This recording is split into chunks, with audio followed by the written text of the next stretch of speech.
Hello everyone, I'm back again. It's been a little while since I made a video. The last week was pretty hectic. A lot has happened. But one of the first things I want to talk about is the religion of leftism. So there's a few correlations that I want to talk about. So one thing that you've no doubt noticed if you paid any attention to the election or any elections is that cities almost always vote blue. Okay.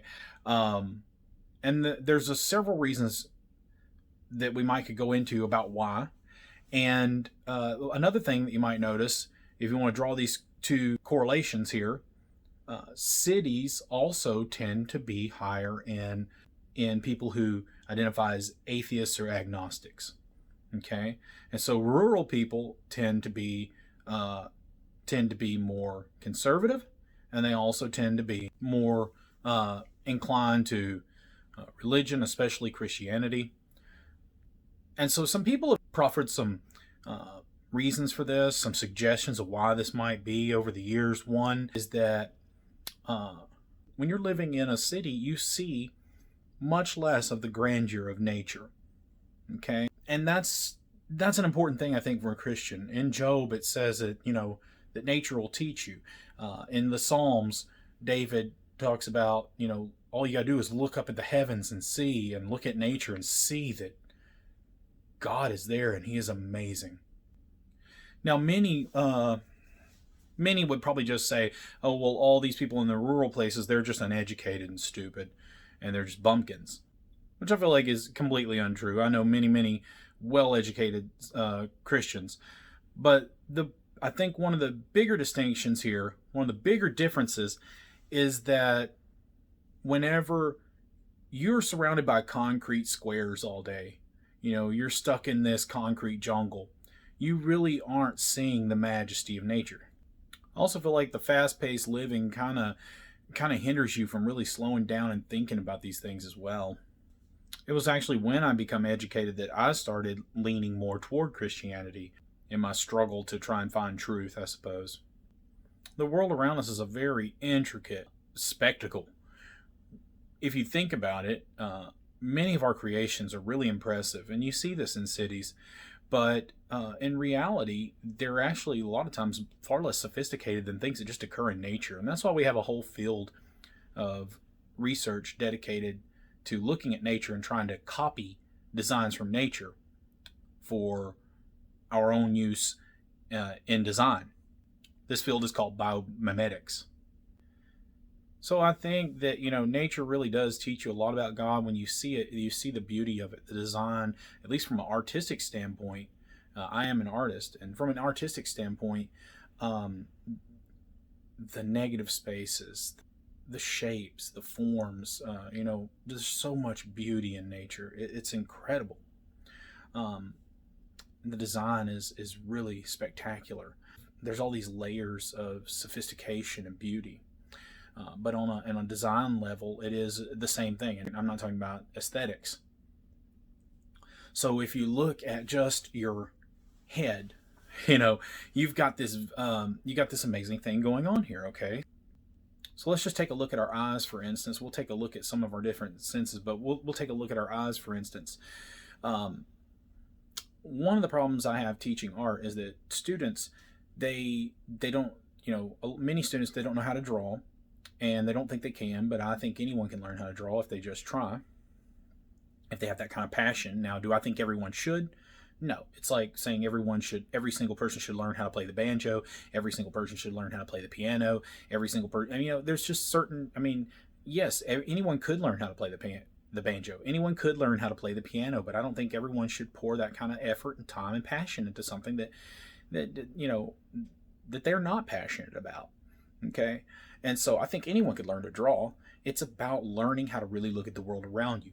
The world around you is so rich with visual information that actually you have to filter out a lot of that information. And so while you're walking around, going somewhere, talking to your friends, your brain is actually thinking about the conversation that you're having. It's running all of your systems in your body. that don't require conscious thought. It's navigating where you need to go. It's keeping you upright and walking. It's also filtering out all the visual information that you don't need, like every single value of every single color on every single surface, with every single texture on every single surface. All this stuff that doesn't need to be processed in order to make these on-the-fly decisions and to function in the world we live in. And so your brain's incredibly good at filtering that stuff out. And so as an artist, you have to actually learn how to turn that off. Okay? But your brain is very powerful to be able to do all that stuff and be able to filter stuff out so quick, so on the fly, and be able to determine what's important, what's not. Okay? Well, then you look at your eyes. Your eyes are just like a camera, okay? You have an aperture. That's your iris. That lets in the right amount of light as it opens and closes. You have your lens inside your eye, and that's what focuses the light that comes in onto your retina. And your retina is just like a digital sensor array. It's a light sensitive or an array. It's an array of light sensitive sensors in your eye, just like I said, just like the sensor array in a digital camera. And some people say your eye is anywhere from like a 128 to 2000 megapixel camera. It just depends on how you want to look at it, because the issue is the eye doesn't work exactly like a camera. There's some different issues here, but I've never heard anyone say lower than 128. So 128 megapixel camera, you're packing some serious hardware. On top of that, not only is your brain doing all the stuff that I told you before, but when you're looking around on day to day, you actually have a limited range of what you can see at one time. And what you're doing is you're actually looking all around your environment constantly, just looking around. And what your eyes are doing, they're recording that information, and what it's doing is it's making like a panorama.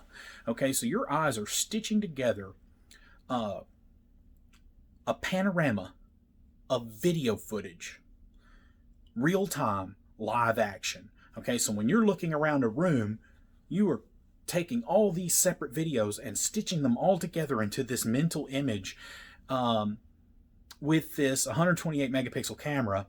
I mean, this is an incredible amount of information to process, and an incredible feat to pull off.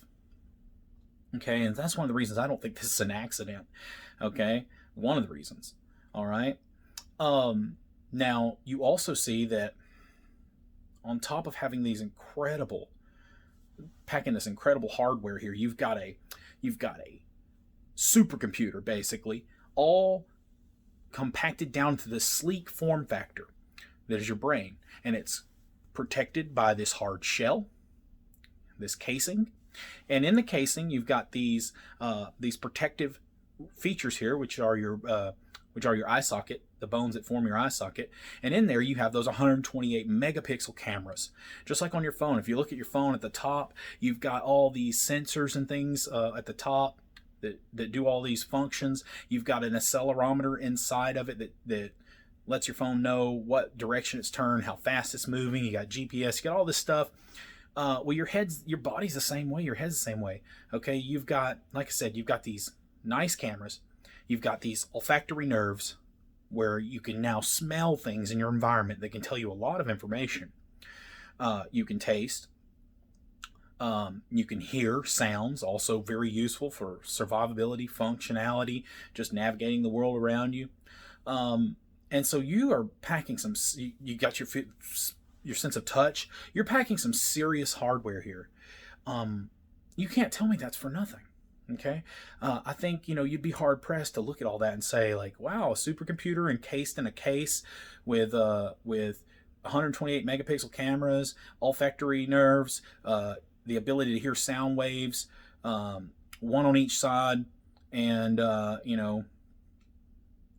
to mention we have also the ability to have speech. So we have speakers. We have microphones. We have we're basically fully loaded devices. We're meant for a purpose. Now, no matter how much, no matter what you believe about how we got it, that's pretty impressive. Okay, and you look around, you see that you're not the only thing that's that impressive, and you can go for much further, much deeper into that. The immune system, the way mothers make breast milk. Breast milk is an incredible thing. The way they're just pregnancy in general is an amazing thing. Women are amazing. Nature is fully loaded with stuff like that. But when you're in the city, you don't have the time to see it, and you don't get to see it as often. You don't see the negative space in the tree limbs as often.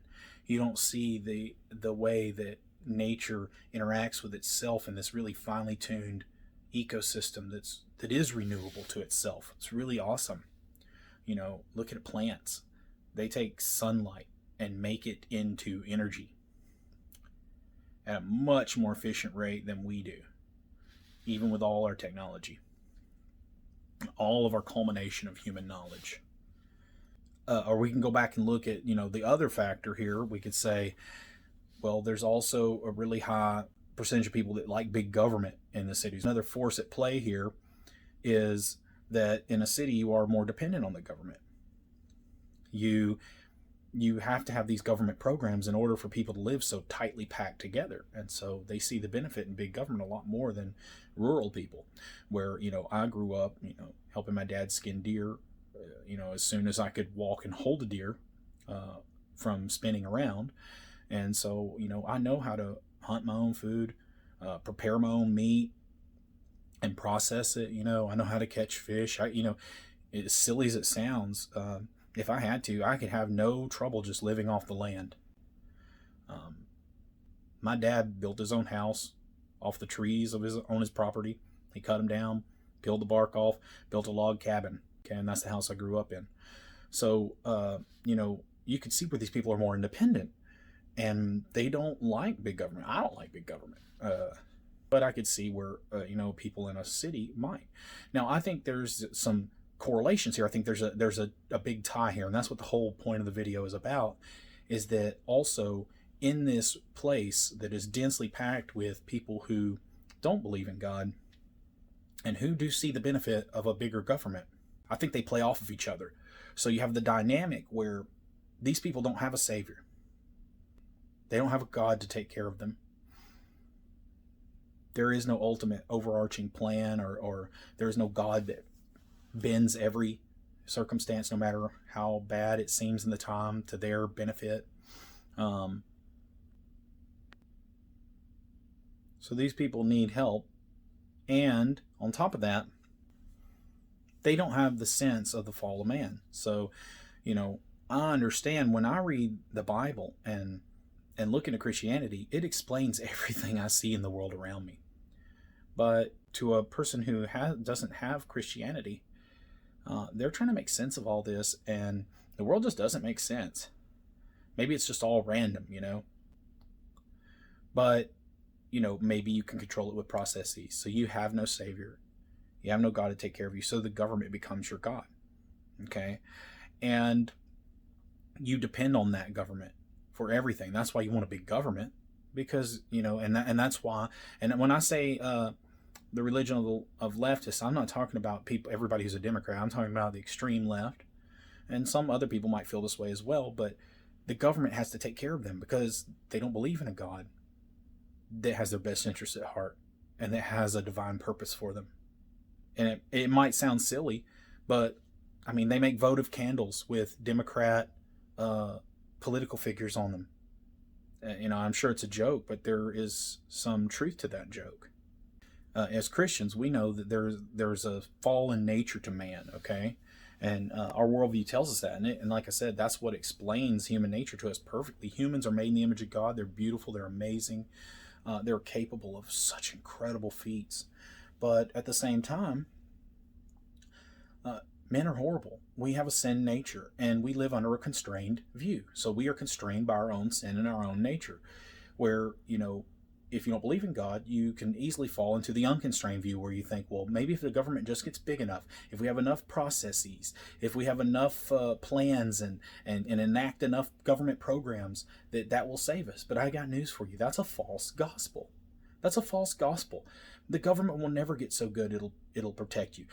it all hinges, number one, it all hinges on our own sin nature. So even if someone really did, if we did give the government all full authority over us and got our programs so refined and we met all these expectations, well, what happens when you get these big governments? Well, you get things like Pol Pot, Hitler, Mussolini, Stalin, Saddam Hussein. You get, when these people get all these powers and authority, what do? They're either corrupt or they get corrupted when they get the power. And so when you give the power, all the power to the government, you're depending on them to be good people. But there are no good people. There are no good people. Okay? And there are people that have a good nature to them in a worldly sense, but everybody has a sin nature. Everybody has fallen. All have fallen short of the glory of God. Okay? And like John says, all who believe that they have no sin deceive themselves and the truth is not in them. And I believe that to 100 billion %, okay? Whatever our national deficit is now, that's how much, a percent behind that, that's how much I believe what I'm saying here. I'm the chiefest of sinners, okay? So I know full well the nature of humanity. So you cannot put all your trust in people or man-made systems. Okay, if you do, they will always let you down. So do not buy into this false gospel. Science. We look to science to save us. Follow the science. You hear that all the time. I did a video on that if you want to check it out. And science is a wonderful, wonderful human endeavor. It's a great tool for trying to figure out the world around us. It's a great way to worship God. But it can't save you. For one thing, it moves too slow and it constantly contradicts itself as a part of its process. When you get data, that data has to be worked out, and we draw our own human conclusions about the data. And so it takes, hundreds of years to try and process the data that we get and find a model that works and find the real truth, if we ever do. And so science is fantastic. It's benefited us a lot. I'm recording this video on a handset that was developed because of science, and it'll be shot up to a satellite in space and downloaded onto a server on YouTube and shot all around the world because of the advances because of the institution of science. But science can't save you. It works too slow. We believe one thing until some new data comes, and then we have to redevelop a new way of thinking about that and find a new model to fit the data.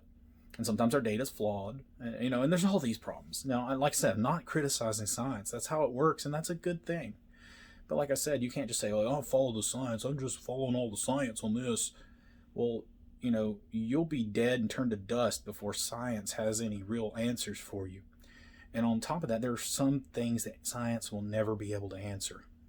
There's these philosophical questions and moral questions that science just can't answer. It just can't do it. Okay? So a great example. God never changes. And he actually will take care of you. He took care of his people, the Israelites. They had all these laws that they had to follow, that God gave them. And these laws were like guidelines to help them. It's not like God doesn't want us to have fun. It's not like he's trying to constrict us.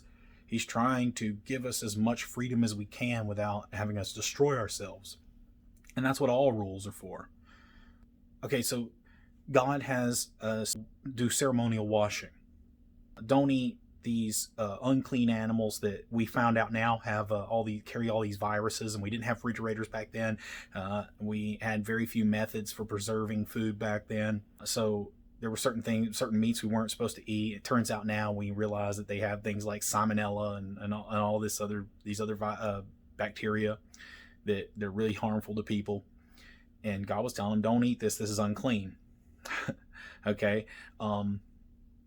Ceremonial washing your hands before you eat and all this stuff. They didn't know anything about bacteria. If they were waiting on science to save them, the human race would be extinct. Okay. Because here we are thousands and thousands of years later. Now we know why. Now we know why we weren't supposed to eat the pork. Now we know why we were supposed to wash our hands. There are all these symbolic truths to it. Yes.